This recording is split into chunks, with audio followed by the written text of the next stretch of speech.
Recorriendo la maravillosa ría de Noia alcancé Muros, un enclave privilegiado que conserva un casco histórico que habla de un pasado señorial ligado al mar y a la piedra.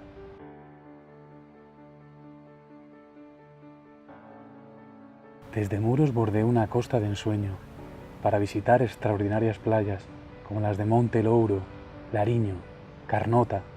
Me hallaba frente a la montaña de Opindo, el Olimpo celta, y las leyendas, las puestas de sol y el sonido del mar siempre traen reflexiones incómodas.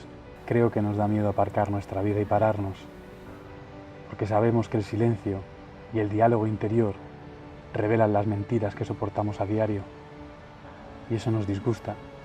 Por eso nos hermanamos con la inercia, con el desgaste mental que exige, ¿no?, mantener lo material. No somos conscientes que en lo desconocido, cuando te pierdes, la vida inventa infinidad de posibilidades para encontrar coordenadas perdidas de libertad y amor interior.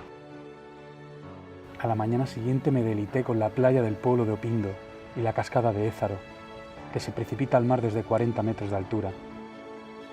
Aquí todo lo natural respira grandeza.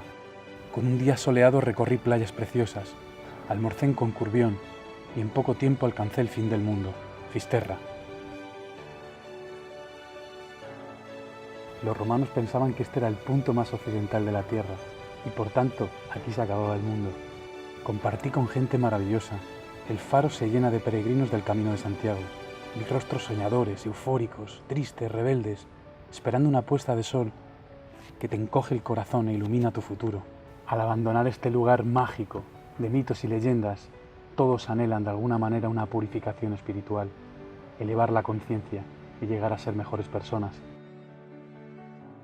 Por bosques de ensueño que abrigan la Costa da Morte alcancé Muxía. Es una villa marinera por excelencia, con multitud de historias ligadas al mar. Recuerdo que caminé meditabundo, contagiado por todo el misticismo que rodea el santuario de Nuestra Señora de la Barca y su faro, ¿no?, del mismo nombre.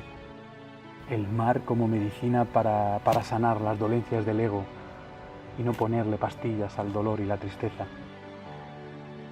A la mañana siguiente recorrí playas y faros encantadores como el del Axe, y en una conexión de pendientes interminables y bosques cautivadores llegué a Malpica. Es un pueblo marinero de pesqueros, gaviotas, donde se descarga la sardina y el jurel.